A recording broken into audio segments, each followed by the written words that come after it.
시간이 있겠습니다. 오늘 토론의 좌장을 맡아주신 이용만 한성대학교 교수님께 마이크를 넘기도록 하겠습니다. 예, 안녕하세요. 한성대학교 부동산학과에 있는 이용만입니다.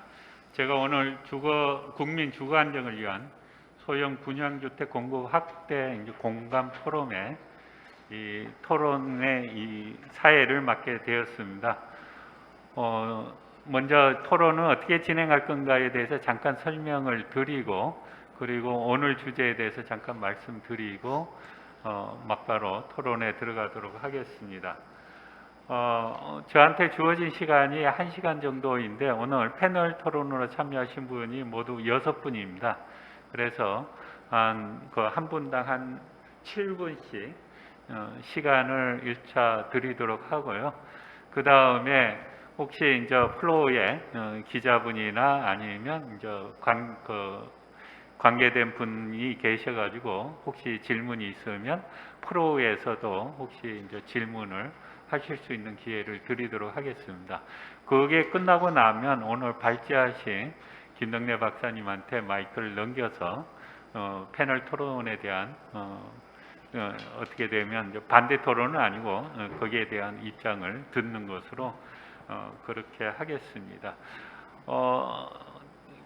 거기 토론에 참여하신 패널 분들은 일단은 제가 간단하게 소개를 그냥 어떤 분이 참석하셨다는 것만 소개를 드리고, 그리고 나서 발표를 할 때 제가 다시 한번 코멘트를 드리는 거로 하겠습니다.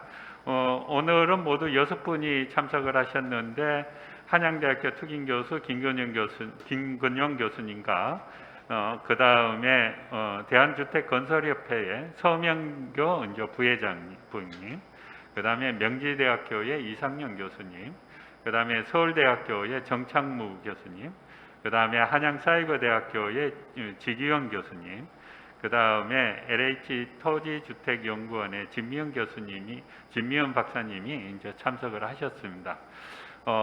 각각의 패널 분들의 자세한 프로필은 제가 발표를 부탁을 할 때, 토론을 발표를 할 때 다시 한번 말씀드리도록 하겠습니다. 김덕래 박사님이 오늘 왜 소형 분양주택이 공급을 해야 되는지, 그리고 이렇게 공급하기 위해서 어떤 병목 현상 내지는 애로점이 있는지, 그거를 어떻게 해결을 해야 되는가에 대해서 일목요연하게 아주 잘 말씀을 해주셨습니다. 1인 가구가 급격히 증가를 하고 있는데 반해서 소형주택 공급은 여기에 따라가지 못하기 때문에 소형 주택을 좀 더 공급을 해야 된다.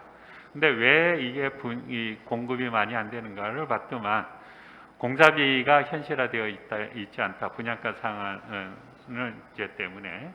그 다음에 공사비가 상대적으로 많이 드는 데 비해 가지고 중형이나 이런 거에 대해서 금융 지원이나 이런 게 별로 차별화되어 있지 않다. 그 다음에 소형주택을 좀 제도적으로 공급할 수 있는 체계가 아직 안 되어 있다. 그렇게 해서 3가지의 과제를 제시를 했습니다. 하나는 공사비를 현실화하자, 또 하나는 금융 지원을 조금 차별화하자, 그 다음에 소형주택 공급을 제도적으로 확대할 수 있는 방안을 마련을 하자라는 게 오늘 발표의 주된 내용이 되겠습니다. 아마 오늘 패널은 이런 3가지 해결 방안에 대한 제시에 대해서 그걸 중심으로 아마 논의가 진행되고, 특별히 이제 공사비 현실화가 좀 더 크기 때문에 아마 그 부분 위주로 진행이 되지 않을까 싶습니다. 그래서 오늘 먼저 토론은 가나다 순으로 그냥 진행을 하도록 하겠습니다. 제일 먼저 김근영 교수님이 마이크를 잡으실 건데요. 김근영 교수님은 국토연구원의 수석연구위원으로 계셨고, 그 다음에 본부장을 역임을 하셨습니다. 지금 한양대학교 특임교수로 계시는 김근영 교수님께 마이크를 넘기도록 하겠습니다. 반갑습니다. 예.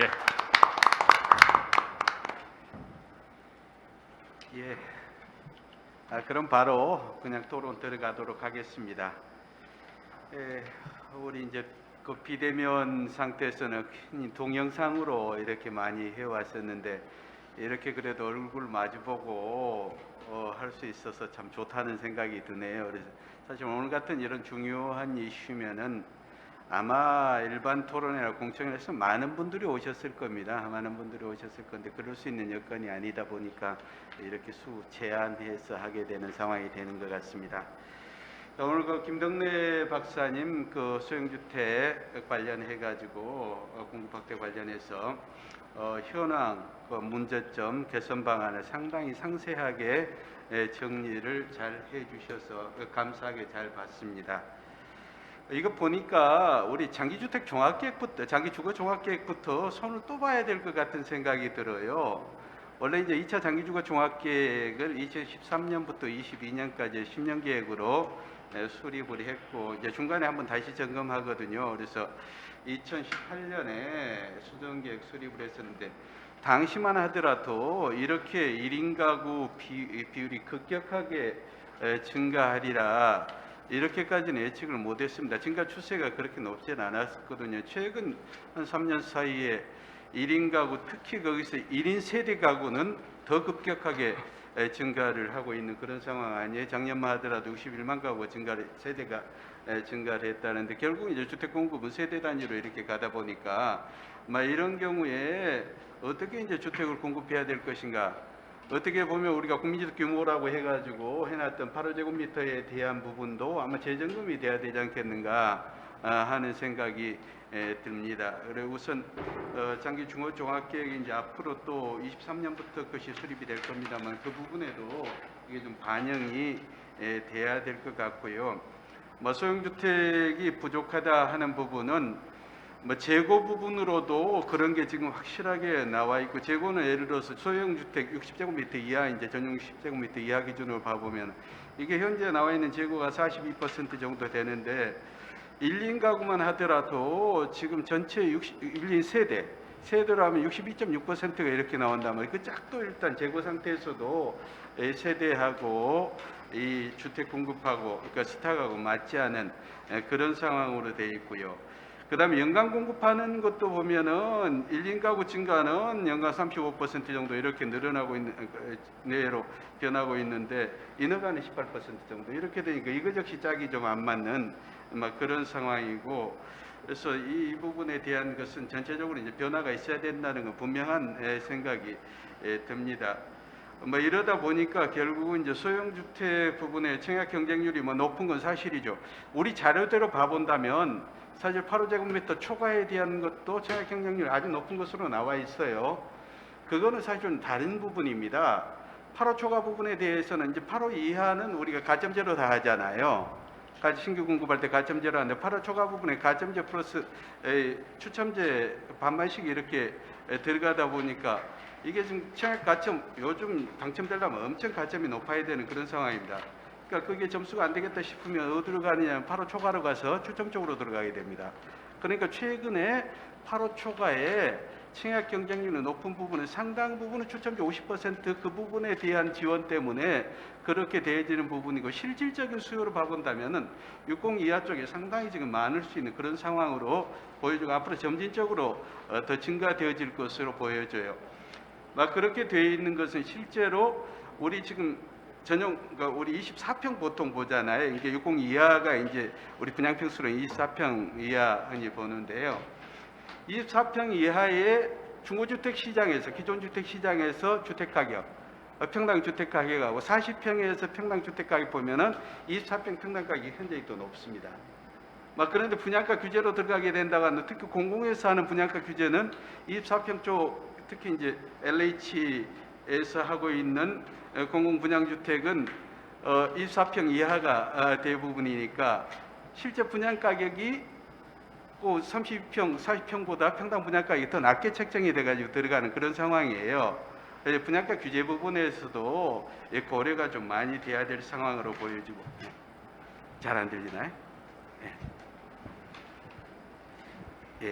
좀 더 가까이 될게요. 그래서 그런 부분하고 그다음에 이제 기본은 건축비를 갖다가 지금 보면은 그 60 이하 소형 주택의 경우에 있어서는 한 30%는 정도 더 올려야 이게 실제로 사업이 가능하겠다. 실제 지금 이제 공급하는 입장에서 봤을 때는 소형주택 공급하면 평당 건축비가 더 이게 비싸게 나오잖아요. 이렇게 되다 보니까 그 부분에 대한 것을 좀 반영할 필요가 있다. 이건 당연히 그래야 될 것 같은데 문제는 이제 분양가 이게 소형주택의 경우 상대적으로 이제 저소득층이 들어온다. 뭐 이런 부분 때문에 분양가를 갖다 예를 들어서 평당 분양가를 32평이나 40평보다 더 높게 받는 것이 현실적으로 이제 또 어려운 그런 문제. 공사비는 더 비싼데 가격은 더 높게 받을 수 없는 이런 상황이 되다 보니까 이게 문제가 되는데요. 그래서 이 분양가 심의를 할 때도 예를 들어서 60 이하, 60에서 85 초과 이걸 갖다 공급을 할 때 공급 비율이 얼마만큼 되는가 이런 것들을 좀 고려를 해서 전체적인 분양가 수준을 좀 잡아주는 게 어떤가. 가령 60 이하의 소형 평수로 좀 공급을 많이 하면은 상대적으로 분양가 부분에 대해서도 이 실제 공사비가 더 들어가니까 실질적인 공사비를 고려해서 좀 높게 잡고 이거는 시중 실제 분양가에서 나중에 들어가게 되면 가격은 시중 가격이 더 높거든요. 그래서 그런 부분에 대한 것은 실제를 반영할 필요가 있다 하는 생각이 듭니다. 그래서 소형, 중형, 대형의 공급 비율을 고려해서 분양가 심의 시도 이 분양가 수준을 좀 달리 적용하는 것이 좀 현실적이겠다 하는 생각이 듭니다. 한 7분 제게 필요해서 딱 7분 이 정도 말씀드리겠습니다. 혹시 시간 있습니다. 예, 아니 더 한뭐 1분 정도 더. 일단 되면 제가 예, 하겠습니다.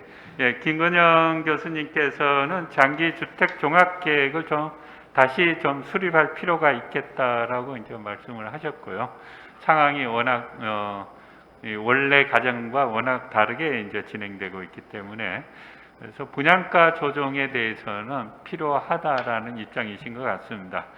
다만 이 소형 주택의 경우에는 아무래도 수요층이 소득이 좀 낮다 보니까 이 분양가 조정이 쉽지는 않을 거다라고 말씀을 하시면서 아파트로 따지면 뭐 단지별로 중형, 소형 이렇게 섞여 있으면 약간 일종의 크롭 서비스가 교차 보조가 되면서 조금 이 조정할 여지는 있을 것 같다. 어쨌든 소형, 중형, 대형 이렇게 이제 공사비를 좀 차별해서 인정을 하는 게 좋겠다라고 말씀을 하셨습니다.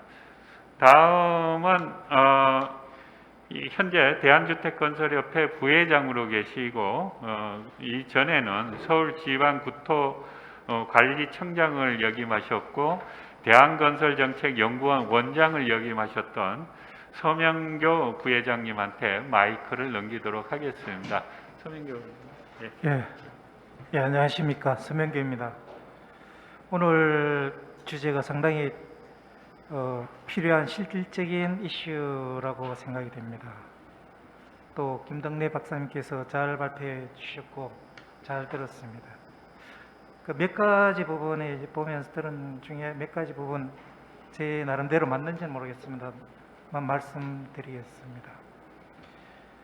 첫 번째, 가구 원수를 추정을 했는데 이 가운데는 제 생각은 65세 이상에 대한 고령 인구에 대한 가구 원수를 조금 별도로 추출해서 정리했으면 싶습니다. 예를 들어 서울 같으면은 2047년도 기준으로 35.3%인가 거의 3분의 1 이상이 전부 65세 이상 고령 가구로 변해 버립니다. 그럼 3분의 1 이상이 대부분 고령 가구로 다 소형 주택은 아니지만 앞으로 거의 소형 주택을 이용하게 되고 거기에 대한 주택 특성이 우리가 생각할 수 있는 여러 가지 베리어 풀이라든가 뭐 욕실, 마감, 문 손잡이 다는 그리 공급하기도 어렵지만은 여러 가지 벽 손잡이 이런 것들이 상당히 중시되고 그게 어차피 기본적 건축비로 연결이 되지 않느냐 이런 특성을 고려한 측면에서 좀 분석이 이루어졌으면 싶은 생각이 들고요. 두 번째, 주택 재고를 1813만 호로 지금 분석을 하셨는데 이 통계치가 보니까는 오피스텔하고 단독의 다가구가 있지 않습니까? 사실 저렴주택의 대표적인 다가구를 과연 넣어야 될지 안 넣어야 될지도 고민이 있습니다만은 이게 포함되지 않는 수치가 아닌가. 오피스텔도 빠지고 다가구가 상당히 많습니다. 그 소형주택 1인 가구가 거의 한 100만 호, 몇백만 호 정도가 단독 다가구에서 이루어질 수 있고 오피스텔에도 소형이 상당히 많은 숫자가 나타날 것 같은데 이건 제가 모르겠습니다. 느낌이 18135 자체가 아마 주택 그 축에만 아마 한 거로 느껴집니다. 그렇게 되면은 현재 아파트 비율이 소형주택 60%라는 이 분석도 아마 다시 한번 생각해 봐야 되지 않느냐. 우리 초점을 두는 측면에서 그런 생각이 좀 들고요. 또 거기에 따른 이제 소형주택의 소요 분석이 이루어졌습니다. 여기는 단독 다가구에 대한 반영을 한 걸로 표현은 되어 있습니다. 어떻게 단독 다가구도 1단계, 2단계, 3단계를 거쳐서 이제 수요를 분석했는데 단독 다가구에 대한 부분도 검토했다는 표현이 나오는데 단독 다가구에 대해 몇 퍼센트를 그 다가구 거주가구는 이제 통계로 우리가 알 수가 있죠. 그 단독주택이 예를 들어 한 300만 호 있으면 거주가구는 한 600만 가구가 예를 들어 살고 있습니다. 단독주택에 그 600만이 아니라 상당수가 살고 있는데 그게 어떤 식으로 소요에 분석할 때 몇 프로를 반영했는지 그 부분이 이제 알고 싶은 부분이 있습니다. 그리고 소요 분석할 때 한 가지 추가했으면 싶은 게 그 노후화 주택이 아마 서울연구원에서도 지금 서울 전체를 대상으로 하는데 노후화 주택에 대한 부분도 상당히 오래된 주택 재고는 새로운 어떤 공급 형태의 소요로 넣어야 되지 않는 게 맞지 않느냐. 그게 뭐 3%인지 5%인지 모르겠습니다만은 총 소요량의 아마 그 정도로 나오지 않겠느냐. 이런 생각이 소요 분석에 넣었으면 좋겠다는 생각이 듭니다. 그리고 또 하나는 이제 주택건설협회에 있다 보니까는 우리 이제 LH는 주로 공공에 공급하시고 이 과제가 공공으로 되어 있습니다만은 전반적인 기본적인 분석들은 전체적인 걸 대상으로 분석해 나가지고 아주 좋은 자료입니다. 그렇다면은 민간 부분의 비율이 이제 어떻게 여기 보면 상당히 민간이 작게 나왔는데 연 4만 중에 한 공공이 3만 정도 이상으로 나왔는데 그거는 조금 한번 다시 비율을 분석해 보시고 특히 왜냐하면 저희들 재개발 재건축할 때 지금 안 이루어지는 중요한 원인 중에 하나가 재개발하면서 용적률 인센티브를 주지 않습니까? 주면은 그 인센티브 용적률에 30에서 서울시는 50%를 소형주택을 짓도록 의무화해 놨습니다. 그 소형주택을 짓는데 60평방미터 이하로 짓는데 그걸 이제 표준 건축비로 공공에서 구입하고 부지는 기부채납받는 이런 형식으로 하니까 현재 표준형 건축비가 거의 한 60% 수준입니다. 실공사비에 이런 수준으로 지어가 비싸게 지어지고 그 공사비도 못 받는 형태로 국가에 공공에 뺏기는 이런 구조가 일어나다 보니까는 소형주택에 대한 공급도 상당히 저조하고 재개발 재건축 자체뿐 아니라 이런 특성이 있지 않느냐 이런 측면에서 소형주택과 공공과 민간의 이제 비율 기본 데이터하고 또 민간에 대한 어떤 표준 건축비에 대한 현실화 이 부분도 기본형 건축할 때 같이 좀 코멘트라도 아마 제가 들으니까 아까 별도로 지금 과제로 하고 계신 것 같은데 그래도 최소한 이게 아주 근본적인 저는 기본형 건축비 기본적이라 보니까 여기서 그러한 어떤 현실화된 코멘트도 필요하다는 이런 그 접근이 있었으면 좋겠다는 생각이 듭니다. 그리고 이런 측면에서 실공사비 분석할 때 사례를 공공 LH 부분, 이제 서울은 한 군데, 경기도는 한 5군데 뭐 이런 식으로 했는데, 뭐 그거는 참 어려울 수도 있지만 민간에 대해서 한두 개 정도 뭐 크게 차이 나지는 않으리라 봅니다만은 그런 게 하나 가만히 됐으면 하는 생각이 좀 듭니다. 여기서 그 실제 공사비를 데이터를 넣었는데, 이게 제가 볼 때 현재 설계상의 금액인지 아니면 실제 현실에 우리 실적으로 입찰 단가로 아니면 최종 정산 단가인지 구분을 제가 할 수 없는데, 단순한 설계상 금액으로 했을 때는 과연 이게 그 검증이 그 제3자 검증에서 조금 차이가 나지 않을까. 그렇다고 문제는 입찰 단가라든가 그거 하기도 또 문제가 있으니까 그 부분에 어떤 보정이 이루어졌으면 좀 설득력이 있지 않을까 이런 생각이 듭니다. 그 마지막으로 아까 민간 부분에 대한 이야기도 있었습니다만은 이 마지막에 지원 민간 공급 활성화를 위한 차원에서는 그 표준 건축비의 또 현실화도 필요하다. 또 민간 건설 임대 부분의 금융 지원 부분에 코멘트는 있습니다만 같은 수준으로 현재 같은 수준으로 아마 공공하고 그 이자율은 정리하고 있습니다. 아마 1월 1일부터 바뀌어져 가지고 똑같은 소형주택에 대해서는 같은 그 이자율 처리를 해주는데, 이 부분도 코멘트가 같이 있었으면 좋겠다는 생각이 들고, 도시생활주택에 있어서 개선 방안에 여기 코멘트가 없는데, 저희들은 현재 도시생활주택은 50제곱미터 이하 5층 이상은 그렇게 하도록, 소형주택인데 50으로 되어 있습니다. 그거는 맞지가 않죠. 현재 1인당 주거 기준이 최소한 30이 넘는데 2명 하면은 60이 됩니다. 최소한 소형주택에 맞게 도시생활주택도 60 이하로 상향하고 50에서 60제곱미터 이하로 상향하고, 또 하나는 도시생활주택은 원룸형이라 해가지고 공간 구성을 못하도록 되어 있습니다.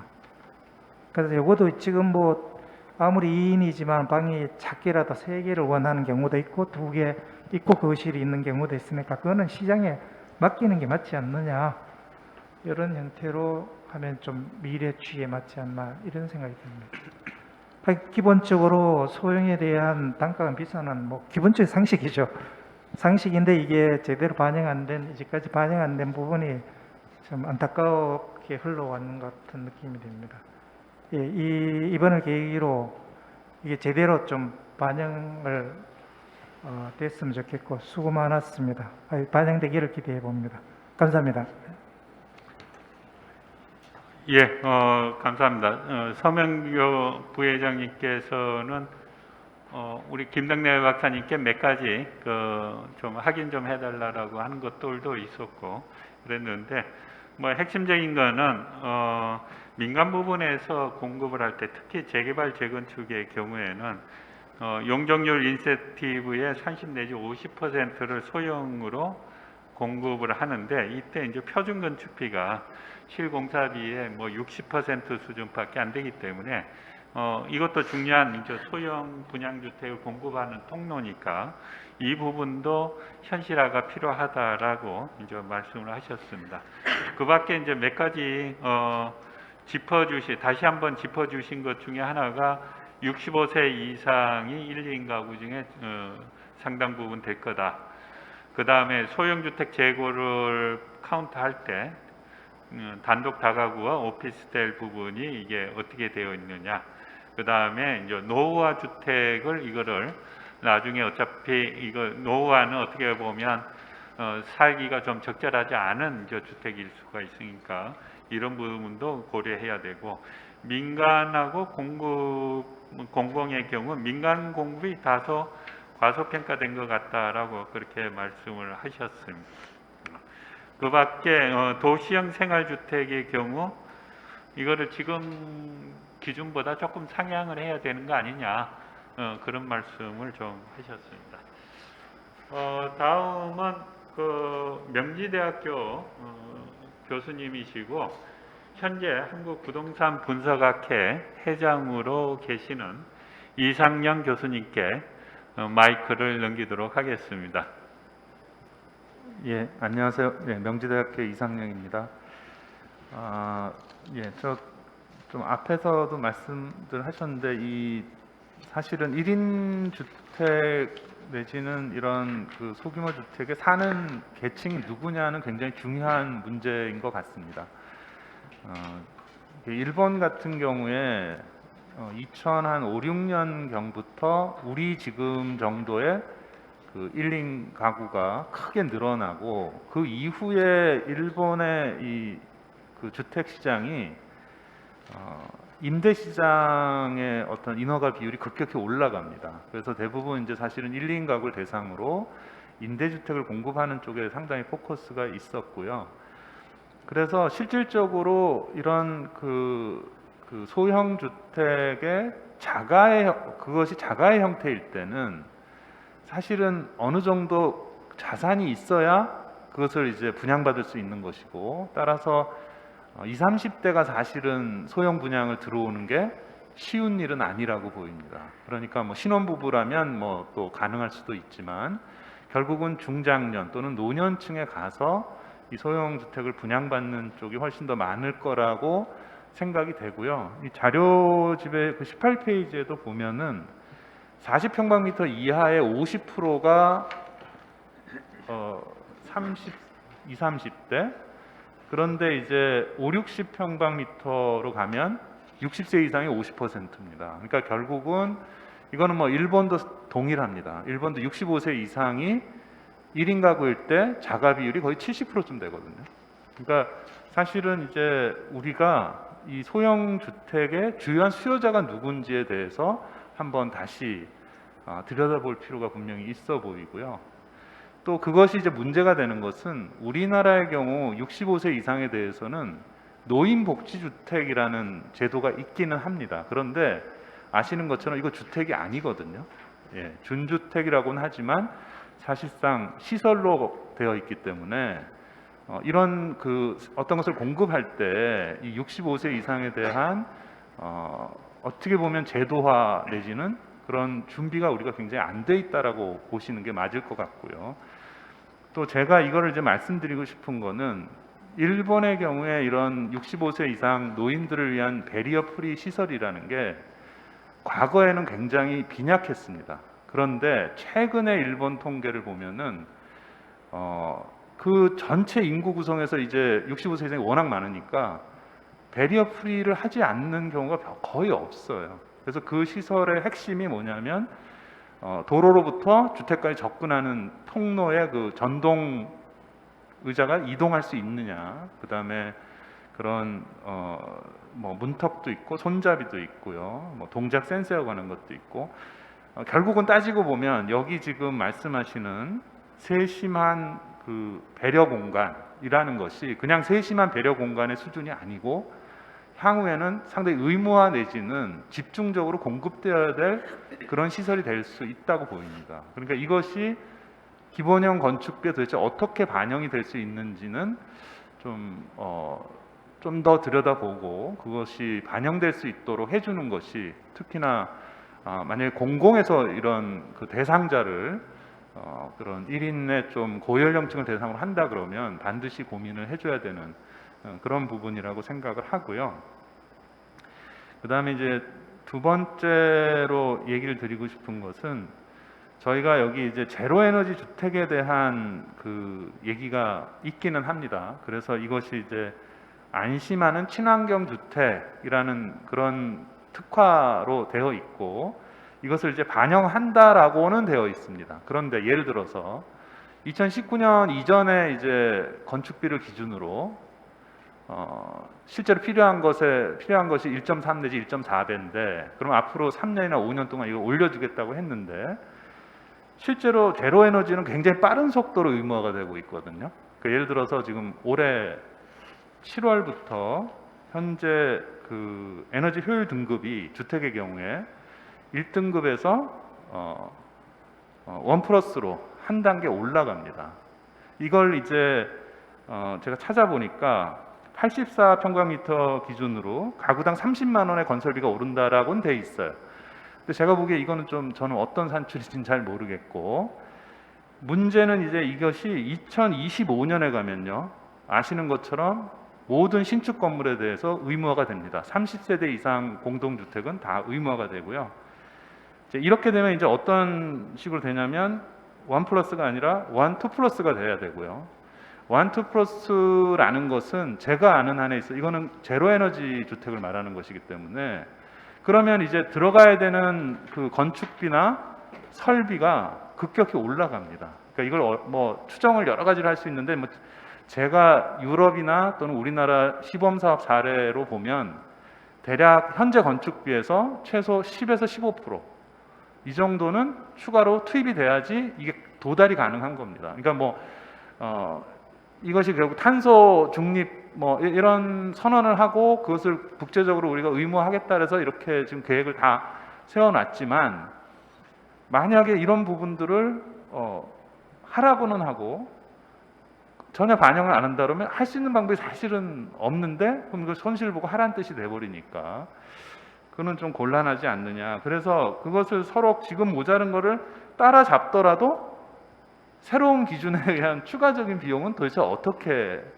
해결을 할 거냐라는 문제가 좀 안타깝지만 있는 거 아니냐 이렇게 되면. 그래서 좀 더 이런 부분에 대해서 우리가 이런 이미 예정돼 있는, 그래서 향후에 상당히 투입비가 늘어날 수 있는 부분에 대해서는 어떻게 대응을 할 것인지에 대해서 좀 더 생각해 볼 필요가 있다라는 생각이 듭니다. 그리고 마지막으로 도시형 생활주택의 그 지금 원룸 아파트형에 대해서, 이게 지금 지난번에 이제 민간임대주택 특별법상에 5년 이하, 4년 이하, 그리고 모든 유형의 아파트 8년이 되더라도 다 제외를 시켰거든요. 그러니까 결과적으로는 이제 이런 유형의 임대는 공급을 민간에서 하기가 어려워진 상황이 돼버린 거죠. 결국은 뭐 종부세도 내야 되고 뭐 여러 가지 규제를 받다 보고 아예 대상이 아니니까. 그래서 이거는 너무 획일적인 좀 그런 조치였다라는 생각이 저는 들기 때문에, 향후에 늘어나게 되는 이런 그 1인 2인 가구의 임대주택 수요나 이런 걸 고려했을 때는 이런 그 특정 유형을 제외한다라는 방식, 그것도 목표의 어떤 대상이 아닌 것을 가지고 이렇게 포괄적으로 하게 되면 굉장히 좀 문제가 된다. 그래서 이 부분은 다시 민특법상의 대상으로 좀 환원을 시켜주는 게 맞지 않냐, 그런 생각이 듭니다. 네, 이상입니다. 예, 이상영 교수님 감사합니다. 이상영 교수님은 지금 일본이 그 한 15년 전에 지금 우리가 겪고 있는 것과 똑같은 것을 겪었다. 근데 그때 이후로 임대차 시장이 굉장히 커졌다. 그러니까 1, 2인 가구의 경우에는 임차 수요가 많다, 이런 의미인 것 같습니다. 그래서 1, 2인 가구 중에 또 노인 가구가 많다. 이거는 이제 서명교 이제 부회장님께서도 말씀하셨고, 그래서 소형 주택의 수요자가 누구인지, 그리고 점유 형태로는 어떤 수요들이 있는지를 좀 고려할 필요가 있겠다라고 이제 말씀을 하셨고요. 이게 수요자가 누구냐에 따라서 관련 시설이 이제 달라지고, 거기에 따라서 가산 비용도 이제 달라질 수밖에 없다라고 이제 말씀을 하셨고, 그 다음에 중요한 말씀을 하셨는데 2025년에 탄소 중립 정책 때문에 이 제로 에너지 주택을 그때부터 공급을 해야 되는데, 이때 공사비 상승이 예상된다. 그래서 추가적인 공사비 인상을 어떻게 이제 반영할 거냐. 어떻게 보면 지금 이상영 교수님의 말씀에 따르면 그때 가서 충격이 크게 오기보다 지금 빨리 이제 조정을 하는 게 필요할 것 같다. 뭐 그런 생각도 이제 들었습니다. 이 밖에 이제 몇 가지를 말씀하셨는데 나중에 다시 한번 이제 말씀을 듣는 거로 하고, 다음은 현재 서울대학교 교수님으로 계시고 대한국토도시계획학회 회장을 역임하셨던 정창무 교수님께 마이크를 넘기도록 하겠습니다. 예, 반갑습니다. 서울공대 정창무라고 합니다. 일단 이 방대한 연구를 해주신 연구진 분들한테 경의를 표하고 싶습니다. 쉽지 않은 연구였는데요. 제가 드릴 얘기는 한 4꼭지요. 표준공사비의 정책 목표가 뭐냐? 제가 볼 때는 그걸 좀 의심을 해봐야 됩니다. 그러니까 주택 보급률과 주택 가격을 낮추려는 정부가 있다고 한다면, 그렇죠. 작은 평수로 잡아야 되고 그걸 또 싸게 매겨야 됩니다. 왜냐하면 공공기여로 자기가 인수하는 가격이 높으면은 돈이 많이 들잖아요. 그래서 그런 의도가 있는 게 아닌가. 그리고 이제 우리가 수요 추정을 할 때 소형주택에 대한 수요 추정을 하잖아요. 제가 볼 때는 이게 강요된 현실에 기반한 수요 추정이다.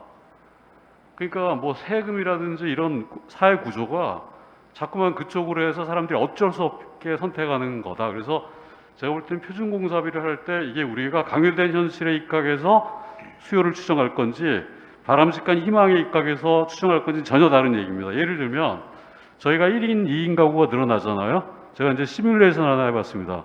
취업률이 5% 올라가면 출산율이 얼마냐면 탄력치가 2배예요, 2배. 그러니까 20배. 그러니까 출산율이 거의 5% 올라가면 1% 올라갑니다. 그러니까 10%가 올라가요. 10%. 그래서 가격 탄력, 그러니까 취업 탄력성이 출산율에 대해서 거의 2.0의 탄력치를 갖고 있기 때문에 저희가 1인 가구가 지금 가결된 현실에서 이렇게 가는 거지, 가령 예컨대 취업률 늘어나고 사람들이 애 낳고 키울만 하면, 그렇죠. 1인당 1.5가구나 1인당 1.1이나 1.5 이상의 아이들을 낳을 수도 있다. 그래서 이제 이런 것들이 좀 저희가 고민할 부제고, 표준공사비에 대해서 제가 드리고 싶은 얘기는 이게 기준이 되면 좋은데 이게 규칙이 되면 안 된다. 예를 들면 이제 저희가 이 표준공사비가 도덕적 해이의 기본이거든요.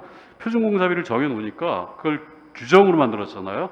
실질 공사비가 표준공사비가 높은 데는 건설하지 않아요. 낮은 데만 표준공사비에 맞춰가지고 이윤이 남으니까 공급을 해야 됩니다. 그래서 이 표준공사비가 규정이 되는 순간 이게 도덕적 해이를 품고 있다. 그 다음에 이제 이게 규정이 되면 안 된다는 얘기가 아까 이상영 교수님 얘기한 것 같이 미래의 기술 변동 때문에 우리가 어쩔 수 없이 받아들여야 하는 원가, 이런 걸 이제 퓨처라이제이션을 해야 되잖아요. 못합니다. 어떻게 하겠어요?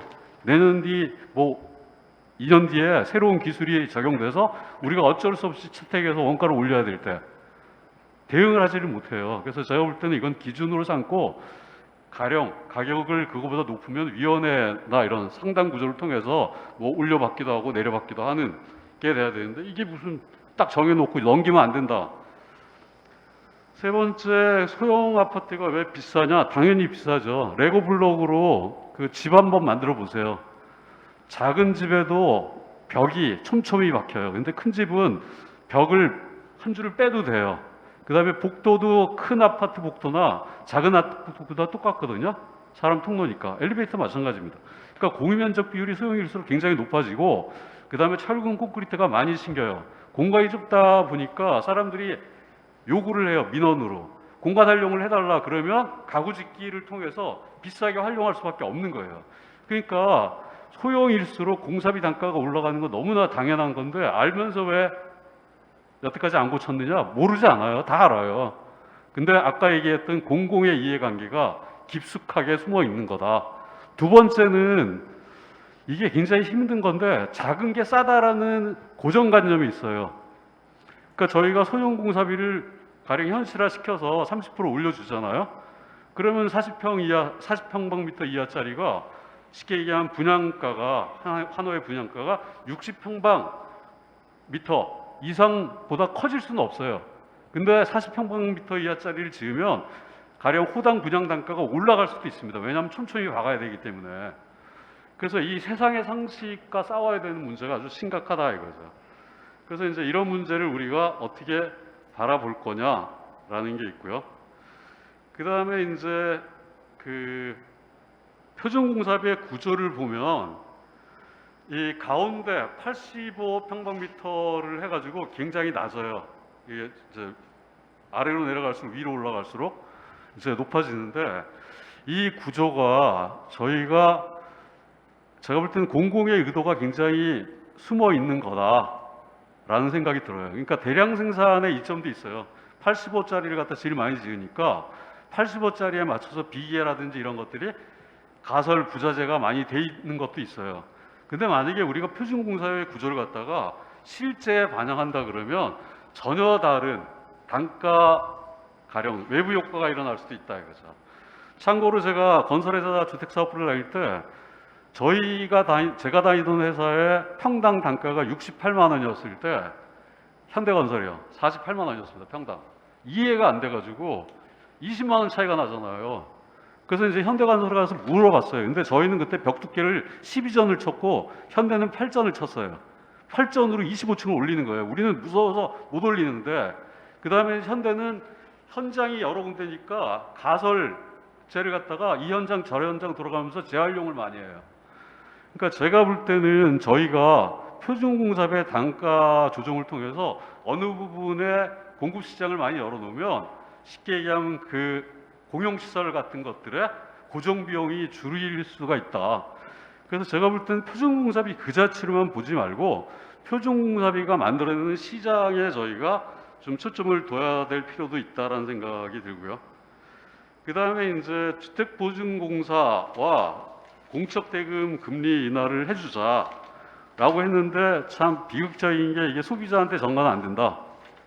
전가가 되는 거죠.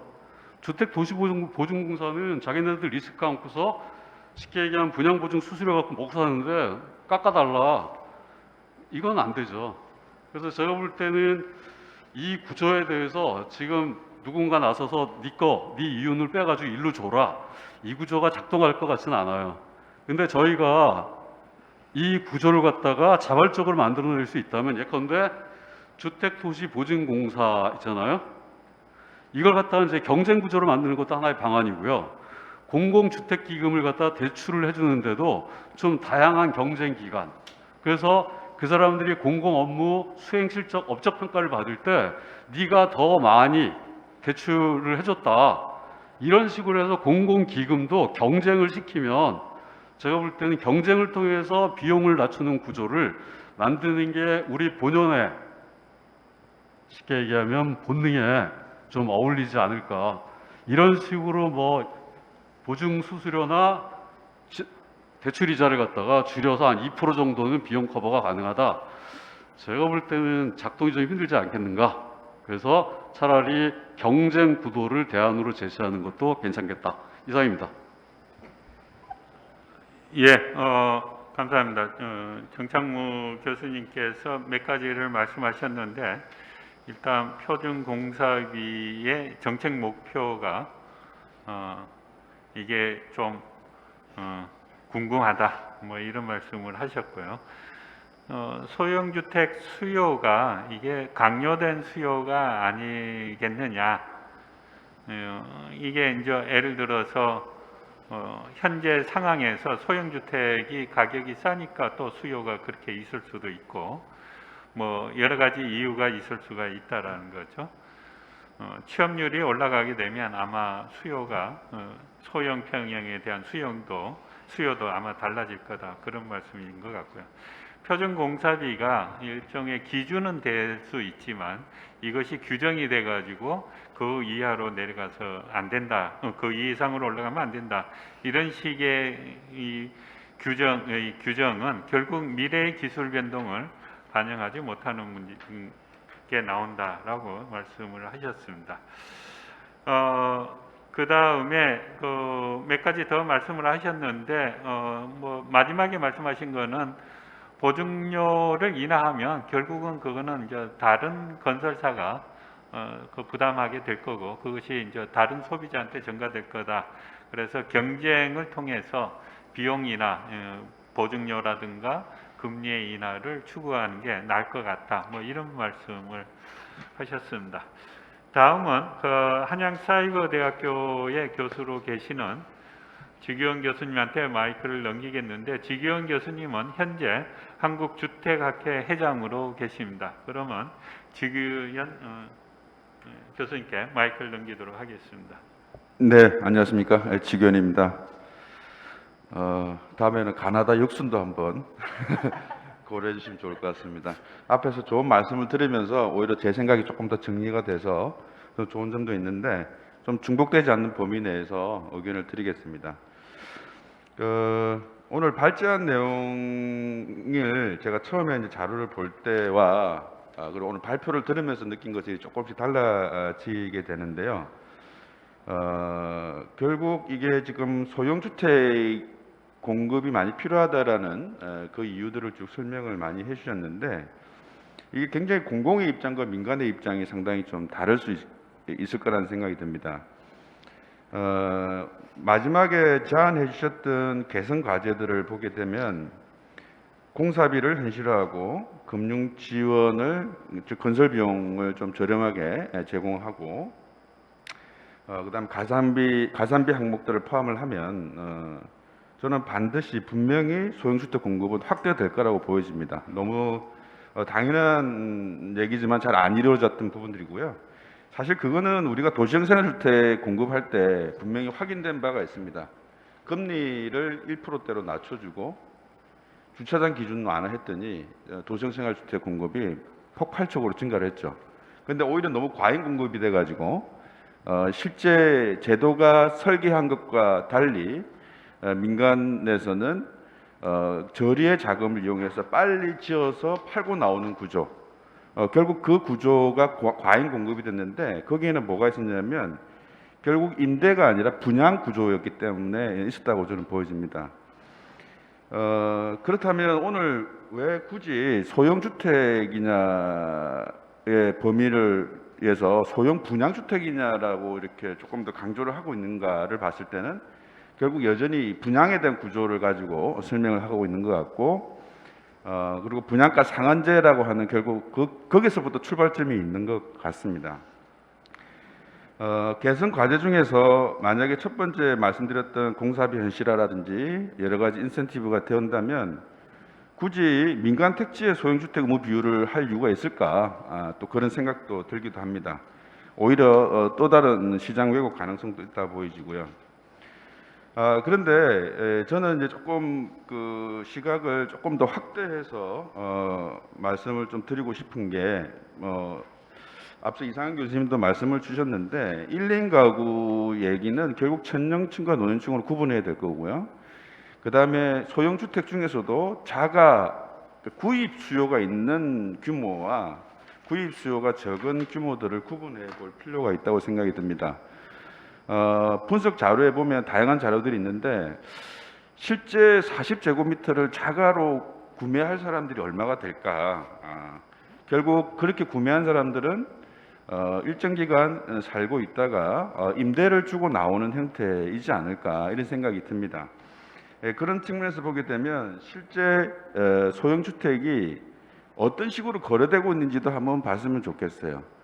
최초로 저렴하게 분양을 받아서 계속 거주하고 있는 사람의 비중과, 그리고 일정 기간 이후에 매각이 아니라 임대 형식으로 주고 나오는 경우, 이렇게 좀 동일한 소형주택이라 하더라도 그 성격은 상당히 다를 거라고 보여집니다. 이 발표 내용에서 사실 중요하게 언급됐던 이슈 중에 하나를 더 언급하자면, 분양 가격 측면 이외에 실제 필요로 한 서비스들을 공급하기 위해서 여러 가지 가산 항목들이 필요하게 되는데, 이 얘기는 결국 분양이라고 하는 곳에 그 무게 중심을 두게 되면 사실 해결점은 분양가를 높이겠다는 그 결론밖에 도달하지 않는 것 같아요. 근데 이 분양주택이 아니라, 이 분양이 아니라 임대 서비스로 개념을 돌려보게 되면 분양가가 아니라 임대 서비스에서 발생하는 그 수수료 부과, 이용 부과로 회수할 수 있는 구조도 있을 거라는 생각이 듭니다. 그래서 결국 제가 여기서 소형 분양주택에서 분양이라는 부분들이 물론 이 과제 자체가 아마 분양에 조금 더 초점을 맞춰서 그렇다고 보이지만 실제 발표 자료에도 나오지만 실제 임차 가구의 한 68%는 소형주택 거주 가구의 전매 형태는 임차가 한 68% 정도 되더라고요. 40제곱미터 이하는 무려 91%입니다. 그럼 40제곱미터가 소형 분양이 가능할까? 이런 부분들이 실제 자료에서도 제안을 하고 있다고 보여지고요. 그 다음에 제가 이제 이 분양에 계속 조금 더 집중해서 말씀드린 이유는 뭐냐면 우리나라의 주택 시장의 구조 자체가 상당히 건설사 위주였죠. 그러다 보니까 여기서도 민간 건설사에 대한 얘기들이 좀 언급이 되어 있는데 사실 도시형 생활주택도 그랬고요, 뉴스테이도 그랬고 아마 지금 얘기하는 목적과 유사한 형태의 규모들의 주택들이 임대형으로 공급이 됐지만 결국은 자금을 빨리 회수하는 구조, 건설사가 할 경우에는 2, 3년 내에 털고 나와야 되는 구조 또는 임대를 하더라도 8년 이상 이후에는 분양을 전환해주지 않으면 수익이 실현되지 않는 구조, 이런 것들 때문에 굉장히 시장에서 왜곡이 많이 되고 있습니다. 아마 이런 부분들이 소형주택이 대형 건설사들이 공급하기 어려운 이유 중에 하나라고 보여집니다. 결국 공공 디벨로퍼가 LH라고 얘기를 하면 민간 쪽에서는 민간 건설사가 아니라 민간 디벨로퍼라고 저는 생각이 좀 들고요. 그렇다면 결국은 분양만을 목적으로 두는 것이 아니라 소형주택에 대한 수요가 여기에서 발제 자료에서 나온 것처럼 굉장히 많다는 것은 누구나 다 알고 있는 것이죠. 그렇다면 수익이 있는 곳에 분명히 공급이 이루어질 거라고 보여집니다. 민간에서도. 다만 과제에 제안한 것처럼 건설비에 대한 이 기준들 때문에 수익성이 실현이 되고 있지 않는 부분이 있습니다만은 사실 뉴스테이 정책이 시도될 때만 하더라도 대형 건설사들은 분양을 전환을 어느 정도 전제로 하고 사업을 진행한 반면에 일반 민간 디벨로퍼 사업자들은 분양 전환하지 않고 계속 임대하는 형태를 통해서 운영 수익을 기대할 수 있었습니다. 그런 측면에서 소형주택을 분양에 대한 얘기를 오늘 많이 주셨습니다만은 저는 자가 보유 거주보다는 임차 거주 수요가 훨씬 더 많기 때문에 그렇게 본다 그러면 분양가 건설비에 대한 얘기만 중요한 게 아니라 임대 운영과 관련된 얘기들이 포함이 되어야 될 필요가 있다고 보여집니다. 그래서 소형주택이 많이 공급되어야 된다라는 것에 대해서는 누구나 충분히 자료에서도 설명이 되고 설득이 될 수가 있는데 그것을 공공이 그리고 민간이 어떻게 역할을 할 것이냐, 그리고 분양과 임대 비중을 어떻게 할 것인가, 그리고 실제 소형주택 같은 경우는 분양보다 임대로 운영했을 때에 훨씬 더 많은 부가 서비스들을 요구할 가능성이 큽니다. 그런 부분들에 대한 고려도 좀 필요하다고 보여집니다. 결국 공사비 기준, 그리고 아까 정창훈 교수님 말씀 주셨던 것처럼 표준 공사비 이 기준 자체가 사실 논의의 출발점이라고 생각이 듭니다. 근데 여전히 현재 좀 LH나 민간에 대한 설문조사, FGI에 있는 내용들을 보게 되면 여전히 분양 중심의 시장 구조에서의 제도 개선을 얘기를 많이 하고 있는 것 같아요. 그래서 1, 2인 가구들의 임대차 시장에서의 고민들, 거기에서의 제도 개선 부분들이 사실 뉴스데이 이후에 많이 역행한 상태인데 그런 부분들이 좀 많이 회복이 된다 그러면 소형 분양 주택이 아니라 소형 주택이 다양한 형태로 공급이 가능할 것 같고, 아마도 분양을 강조한 이유는 자산 축적이라고 하는 효과, 그리고 다음 좀 더 큰 평형으로 이동하기 위한 그런 부분들을 고려한 것 같은데, 그러한 부분들은 리츠 구조에서 투자를 통해서도 할 수 있는 부분이 있는 것 같고요. 그래서 요약해서 마무리해서 말씀을 드리면 소형주택 공급 부분에 있어서 발제 김덕래 박사님이 제안한 부분들이 충분히 의미 있는 내용이고 그것이 실현된다면 당연히 공급은 확대될 것이다. 다만 1, 2인 가구의 속성과 계층별 특성과 그리고 분양과 임대, 그리고 부과되는 서비스에 대한 비용, 이런 부분들까지 좀 종합적으로 고려한다 그러면 더 좋은 대안이 되지 않을까 이렇게 생각이 듭니다. 예, 이상 토론을 마치겠습니다. 예, 지기현 교수님 감사합니다. 지기현 교수님은 그 앞에서도 좀 비슷한 얘기가 나왔습니다만은 1, 2인 가구의 경우 청년층이 있고 그다음에 노인층이 있고 그다음에 이제 매매 수요도 있고 임차 수요도 있고 그러기 때문에 분양만의 문제가 아니고 임대주택 그러니까 소형 임대주택까지 아울러서 같이 검토하는 게 좋지 않겠느냐라고 취지로 말씀을 하신 거로 저는 이해를 했습니다. 기본적으로 이제 소형 주택을 공급할 때 분양가뿐만 아니고 건설비라든가 표준공사비 뭐 이런 거는 당연히 이제 현실화를 해야 되는데 분양만의 문제는 아닌 것 같다. 뭐 이런 말씀이신 것 같습니다.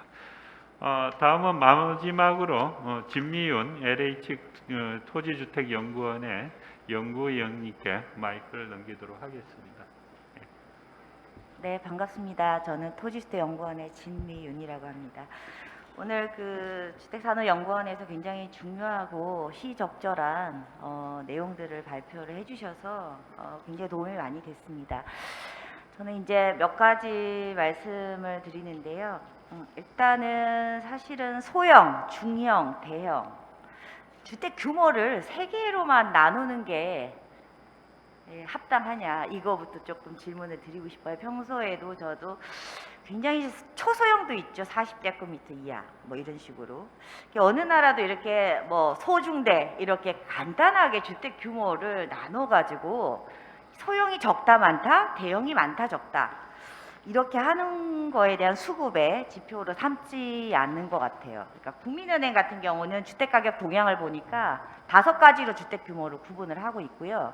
제가 알고 있는 많은 나라의 이제 주거실태 조사를 보면 대체로 5개 내지 6개로 구분을 하고 있어요. 실질적으로 우리가 60제곱미터 이하 그러면 분양 18평이거든요. 그거를 과연 소형 지금 이제 15평도 있고 12평도 있고 원룸형도 있잖아요. 그러니까 이참에 소형 앞으로 이제 소형이 늘어난다는 거는 동감을 하고요. 그러니까 소형 주택 시장의 좀 더 세분화 내지는 니치 마켓이죠, 사실은. 그렇게 보면 저는 반드시 대기업이 그러면 소형을 해야 되냐 그런 건 아니죠. 소형 규모가 작으면 작을수록 몸집이 작은 업체들이 좀 더 민첩하게 수요자들의 니즈에 맞춰 나가는 것이 좀 더 효율적인 시스템이 아닌가라는 점에서 무조건 지금 틀에 맞게 기업들이 누구나 다 건설업체들이 다 소형, 중형, 대형 이렇게 맞춰서 해야 된다고는 생각을 하지 않습니다. 그런 점에서 소형이 뭐냐 이거에 대해서 다시 한번 조금 더 고민을 한번 해보는 기회가 됐으면 좋겠다라고 생각을 하고 있고요. 이제 자료의 16페이지를 잠깐 보면 지금 총 주택 수가 2019년도에 1813호라고 되어 있어요. 근데 제가 좀 알고 있기로는 통계청에 보니까 주택 총조사에서는 1750만 호고 국토부에서 다가구 구분거처까지 포함을 하면 2131만 호예요. 그러니까 300만 호 이상 차이가 나죠. 이 부분이 다가구 구분거처를 반영한 즉 다가구 주택, 다중주택, 단독주택 이런 부분인데요. 그것까지를 감안하면 사실 소형이 굉장히 많아요. 작지 않은 것 같습니다. 다만 40제곱미터로 하게 되면 굉장히 작더라고요. 제가 보니까. 그래서 저는 좀 더 이제 이렇게 그 많다 적다를 이제 양을 떠나서 중요한 거는 그 17페이지도 이제 잠깐만요. 그러니까 여기서 나와 있듯이 중요한 거는 이제 소형이 많다 적다 이런 거보다 뒤에 뒤에 어디 나와 있던데 결국은 아파트보다는 비아파트가 많다는 거거든요. 결국은 품질에 대한 문제 때문에 왠지 소형이 내가 선택하고 싶은 품질이 좋은 소형이 별로 없다. 뭐 이런 좀 인식들이 좀 강하지 않나 이렇게 생각이 좀 들고요.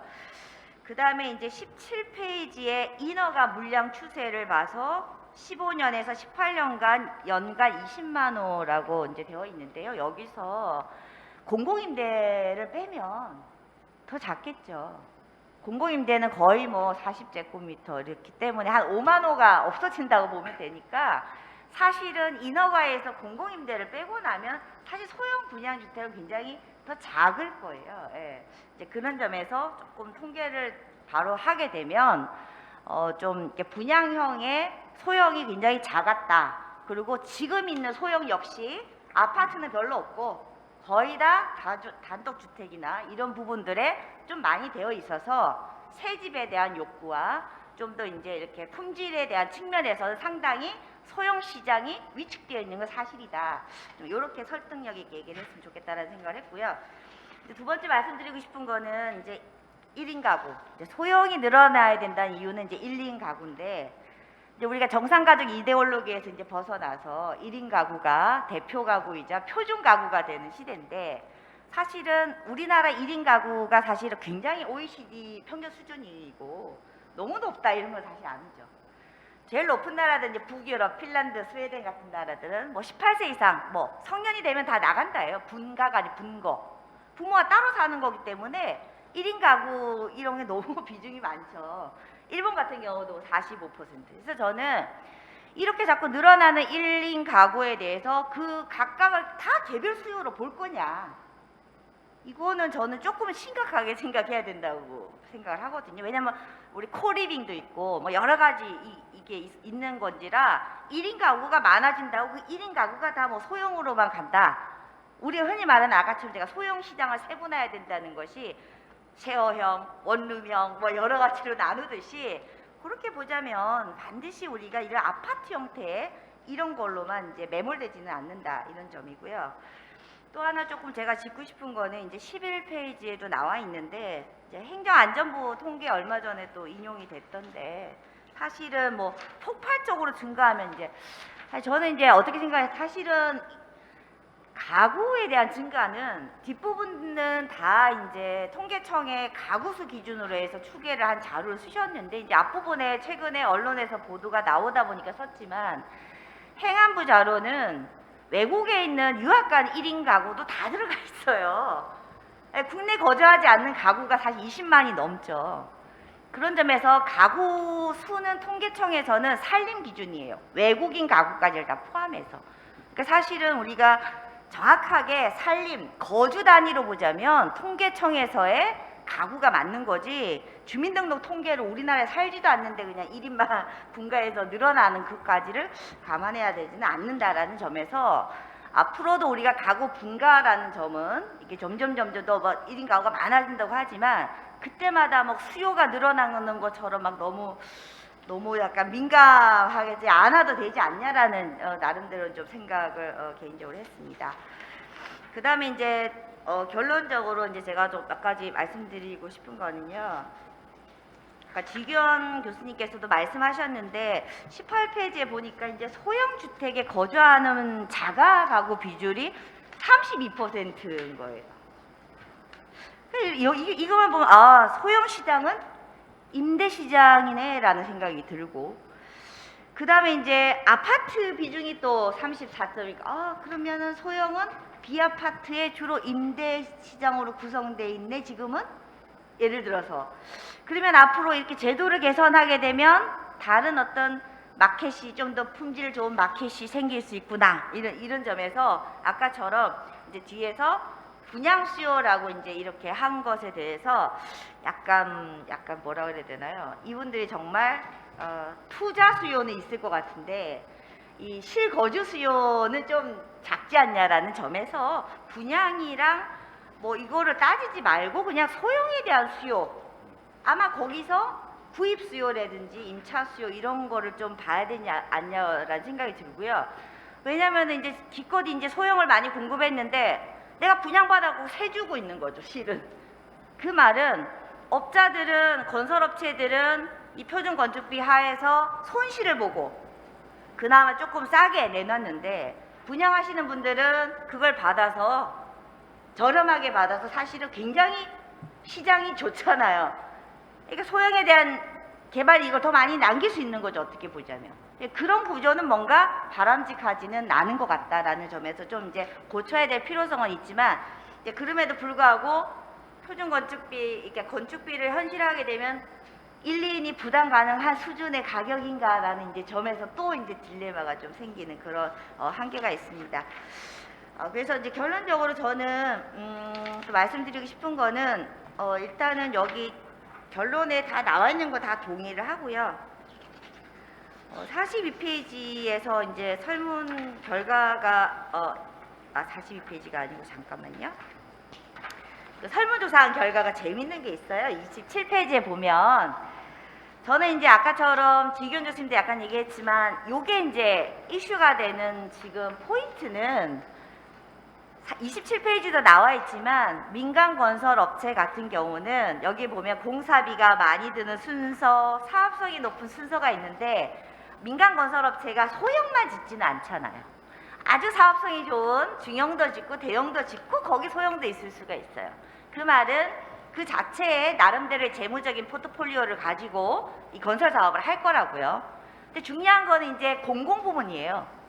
공공은 60제곱미터 이상을 못 하니까 그것만 하는 거죠. 거기다 임대주택까지 하니까 그 부담이 더 가중하기 때문에 이 개선이 더 필요한 게 아닌가. 저는 이제 그런 점에서 민간의 입장하고 공공의 입장이 굉장히 다르다. 그 다음에 이제 신혼희망타운 같은 부분들이 더 지금 목표량이 정해져 있는데요. 이게 이제 소형만 공급하게 있는 구조라 신혼부부들이 분양 18평에 계속 만족하고 살 수 있을까라는 점에서 저는 신혼희망타운 면적을 좀 더 넓혔으면 좋겠어요, 개인적으로. 그리고 조금 건축비도 현실화 해주면은 더 좋지 않을까. 얼마 전에도 좀 미달이 났다는 그 기사를 보고 좀 그런데 저 같은 경우도 결혼 첫 집이 24평이었어요. 근데 아기가 태어나니까 이제 막 이사 가고 싶은 방 2개인데 아마 그 약간 발이 동동동 하는 거죠. 그래서 우리가 이제 좀 그런 니즈들을 좀 잘 살펴서 우리가 뭔가 규모를 작게 하면 분양가가 싸질 수 있기 때문에 뭔가 더 특혜를 주는 것 같은 좀 정책적인 좀 그런 게 있는 것 같은데 그걸 조금 발상을 바꿨으면 좋겠다 이렇게 생각을 하고요. 그다음 2가지 얘기만 더 얘기 드리면 이제 이 소형 분양에 대한 타켓이 저는 아까 좀 전 저 신혼 첫집 신혼부부들하고 이제 처음 출발하는 생애하고 그다음에 아까도 이제 그 분양 그 가구 연령대별로 규모를 써놨지만 결국은 60대 70대 좀 넓은 데 사시는 분들이 다운사이징을 해야 되는데 갈 데가 없어요. 이제 그런 분들인데 그분들이 이제 실버 계층이다 보니까 사실은 더 우리가 고령화 사회에 더 설비가 많아야 돼요. 근데 이러한 우리가 표준화된 건축비가 앞으로 미래 사회에 저는 정창훈 교수님이 기준이라고 얘기했지만 저는 가이드라인 정도여야 되고 이 탄소 중립이나 뭐나 미래에 더 많은 품질에 대한 요구가 많을 건데 그거를 우리가 다 충족시켜 줄 수 있을 것인가. 결국은 선택이 품질인데 규모가 아니라 이 컴팩트 뭐 이런 집도 나오잖아요. 그런 점에서 이게 잘못 운영이 되면 가장 대표적인 제도적인 미스매치 되는 제도로 이게 딱 부각이 될 것 같아서 그런 좀 우려가 있는지라 약간 그 이 주택의 타켓 그룹과 지금은 이제 고령층에 대한 다운사이징까지는 고려를 하고 있지 않지만 지금 신혼 희망타운이지만 저는 뭐 고령자라고 해서 이제 갈 데가 없는 거죠. 이분들이 그분들에게 다 임대주택에 들어오시라고 할 수도 없기 때문에 이런 분양주택에 대한 니즈라는 것도 좀 더 잘 좀 수요 얘기를 좀 많이 해줬으면 좋겠다 이런 생각을 합니다. 그리고 김정래 실장님께서 잘 제시해 주신 이 뒷부분은 다 이제 동의를 하고 있고요. 그럼에도 불구하고 이제 기본형 건축비 자체를 건드리기가 다른 물가까지 좀 들썩이는 분위기여서 굉장히 쉽지 않기 때문에 다른 제반 비용을 이렇게 단기적인 거죠. 이거는 이제 단기적으로는 제반 여러 가지의 추가적인 비용 부담을 낮춰주지만 이제 가산비나 이런 부분들은 좀 더 많이 반영이 돼야 되겠죠. 그래서 앞으로는 이렇게 분양가 상한제 하에서의 이 기본형 건축비라는 것이 과연 우리 지금 사회에 맞는 기준? 그러니까 저는 이제 가이드라인으로서의 역할은 맞지만 계속 이대로 운영을 한다는 거는 그러니까 건설업체들이 맞출 수는 있겠죠. 이 수치에 다 맞출 수는 있지만 그것이 이제 현실은 아니잖아요. 그래서 좀 현실에 맞게끔 이런 것들이 되고 오히려 품질 혁신이나 기술 개발을 좀 더 이렇게 권장하는 식의 가이드라인이 좀 되기를 희망합니다. 이상입니다. 예, 지미은 박사님도 뭐 지기현 교수님과 좀 비슷한 얘기를 하셨고, 마지막에 이제 공공의 경우에는 소형 위주로 짓다 보니까 이제 교차 보조가 안 돼갖고 더더구나 이제 공사비의 이제 현실화가 필요하다, 그런 말씀을 하신 것 같습니다. 저는 시간이 남을 줄 알았는데 시간이 지났습니다. 벌써 5분이 지났고, 우리 김덕래 박사님한테 마이크를 넘겨야 되는데, 아까 김건영 교수님이 좀 짧게 얘기하셨는데 나중에 얘기하겠다고 그러는데 이 얘기가 시간이 다른 분들이 좀 말씀하시죠. 예. 그러면 우리 김덕래 박사님한테 마이크를 넘기도록 하겠습니다. 몇 가지 이제 코멘트가 있었는데 그 위주로 조금 간단하게 말씀해 주시기 바라겠습니다. 네, 좋으신 말씀 저희가 앞으로 담아야 될 내용들인 것 같습니다. 또한 오늘 주신 말씀들은 저희 연구원뿐만이 아니고 우리 모두 같이 고민해야 될 과제들을 굉장히 한아름 주셨다라고 생각을 해서 연구자로서 되게 감사드립니다.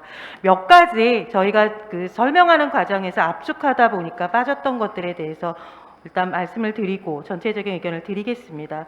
아까 서명구 부회장님께서 주택 재고의 오피스텔 단독 다가구 포함 여부 말씀하셨는데, 저희가 통계 정리하는 과정에서 최대한 그 부분을 녹이려고 정리를 했다라는 말씀을 드리도록 하겠습니다. 그리고 가구원을 추정하는 과정에 있어서 65세 이상의 고령인구 그리고 노후주택에 대한 것들은 저희가 이번에선 담지는 않았습니다. 일단 총량적 접근을 했기 때문에 그랬지만, 저희가 하면서 이 1인 가구에 대한 질적 연구는 정말 절실하게 필요하구나. 사실 우리가 물량적으로 1, 2인 가구 증가는 얘기했지만 지금 오늘 계속 토론 과정에서 나왔던 1, 2인 가구에 대한 질적 연구는 태부족입니다. 그렇기 때문에 이 부분에 대한 것들은 해서 향후에 이 연구가 아니더라도 추가적으로 앞으로 우리가 해야 될 부분이라는 생각이 들었습니다. 그리고 또 지금 많은 분들이 말씀하신 것 중에 소형주택 그리고 소형 분양주택, 소형 임대주택에 대한 이야기들이 많으셨습니다. 그래서 저희가 이번에는 기본형 건축비에 대한 이야기를 중심으로 담다 보니까 아무래도 분양 중심으로 갈 수밖에 없었던 부분이 있었고, 기본형 건축비는 분양주택이고 표준 건축비는 임대주택입니다. 연구자로서 진행을 하면서 임대를 짓든 분양을 짓든 똑같은 집을 짓는데 왜 기준이 달라서 하나는 기본형이고 하나는 표준이어가지고 적용하는 것조차 힘들게 하는가라고 하는 기본적인 의구심도 갖게 됩니다. 그렇지만 일단 아까 정창무 교수님께서 말씀하신 게 마음에 와닿았습니다. 강요된 현실에서 기반한 수요 추정이다.